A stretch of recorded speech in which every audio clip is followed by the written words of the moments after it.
The International is coming. The world's best Dota 2 teams fighting for their chance to be forever remembered as the greatest players of all time. Each team and player bringing with them a unique story to share.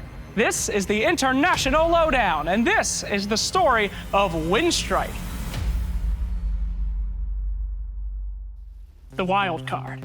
What exactly makes a team a dark horse, a wild card? A team that is both the underdog, but accepted as exceptionally talented, and could very well win any match they're in due to their sheer ferocity and unpredictability. Well, the biggest wildcard team of the year, Team Winstrike, formerly Fly to the Moon, the driving force behind the team is surprisingly despair and the fight against it. Formed after the massive Dota 2 roster shuffle in February of this year, Fly to the Moon was, with no other way to say it, a squad comprised of complete rejects. Players who had all played on esteemed organizations, but who were cast out when the orgs thought that different players might give them more of an edge. Iceberg, after getting cast out of Team Spirit, decided the time had come to make his own team. A team of outcasts and throwaways who knew what it was like to be underappreciated. Somehow, the team was instantly successful, qualifying for their first LAN, the Starladder Minor, without even boot camping together. They just showed up, played, and made it. But their biggest moment was Epicenter XL. Epicenter had done something that no one else had done before at a Dota Pro Circuit event, something called the Madness Qualifier. Any team from any region could join. From 5 friends who have never played a competitive game before in their lives to TI winning teams like evil geniuses. 289 teams signed up around the world, and only one was making it out. After barely losing the CIS qualifier for the event against Team Empire, Fly to the Moon went into the Madness Qualifier, where one loss meant that they were going home empty-handed. But they never lost, and they made it all the way to the main event. Pain Gaming, OG, and Virtus Pro, who at the time were the statistically #1 team in the world, all fell to Fly to the Moon on the main stage in an incredible Cinderella story from the bottom bracket, shocking the world at large.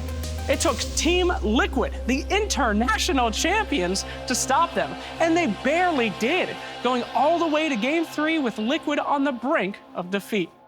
Fly to the Moon's run was unbelievable, and after the event, they were picked up by Russian organization Winstrike, and have not played since, until the international qualifiers, where they took the CIS region by storm and easily claimed their slot for the international.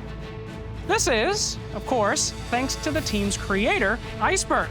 Creating the team out of, quote, despair, he claimed that he did not want to waste the rest of the season, despite near impossibilities of being able to qualify with a new team so late in the Dota Pro Circuit. And so, he began looking for players that were just like him, that were left behind. Iceberg is a cocky player, and he knows it, but like many players in the CIS region, he might be cocky, but he sure can back up those presumptuous comments with some exceptional plays. A real-life boxer, he's been fighting for his chance in Dota 2 for years, originally not being able to join a big organization and instead being picked up on a team called the CIS Rejects. For real. The team would later become Team Spirit, Iceberg's most successful team to date, but he would be kicked from the team just 2 short months after the Dota Pro Circuit began. A kick which fueled the fire that led to the creation of Fly to the Moon. Iceberg is a fiery player with a lot to prove and skills to back it up. Another CIS underdog on the team is NonGrata, which, translated from Latin, means not appreciated. It's an apt name, as NonGrata's story is much like the rest of his team. Being on 6 different teams since only 2016, his fancy name is no coincidence, as NonGrata is one smart cookie. He graduated from Moscow State University, the highest ranked university in the entire country. However, NonGrata feels that his education isn't what makes him skilled in Dota.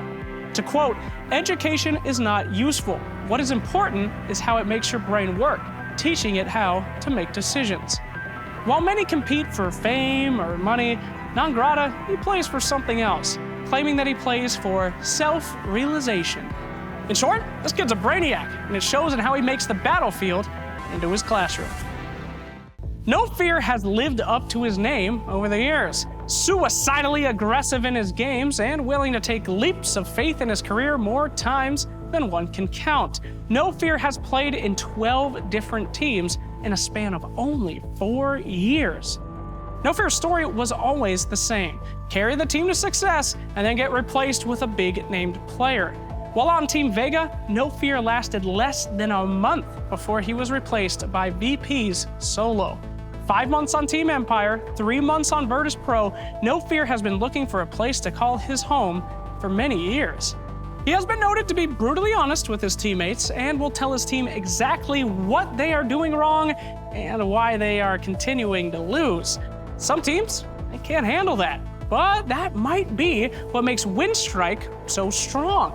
The captain of the team, a man that holds nothing back, both in-game and in the booth.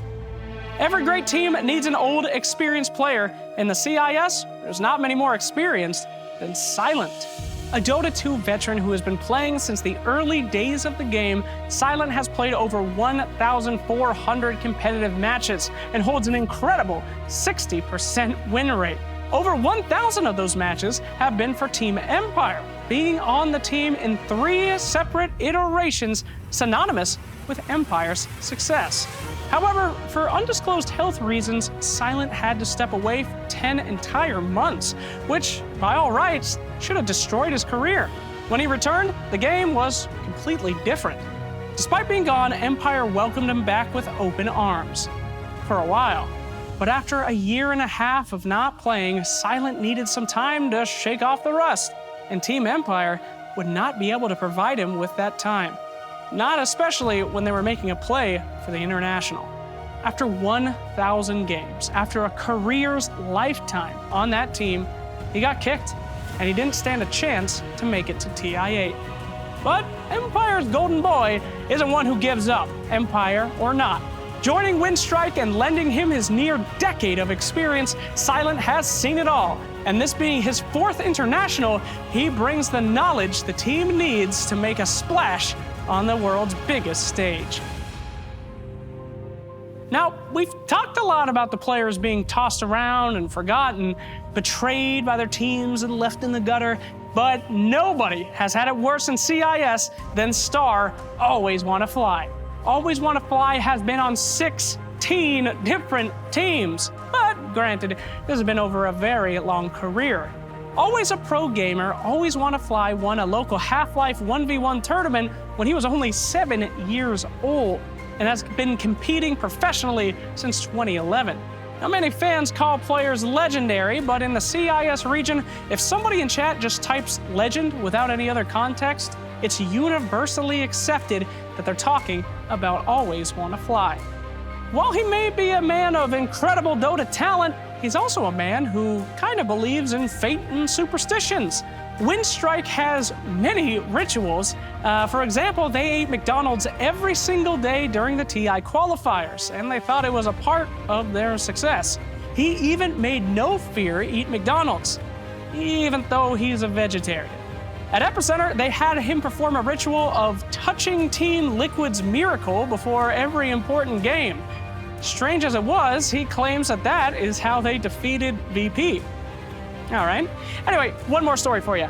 Way back in the day, playing in pub games and local LAN cafes, a fan comes up to him and asks if he would take him under his wing, be his mentor.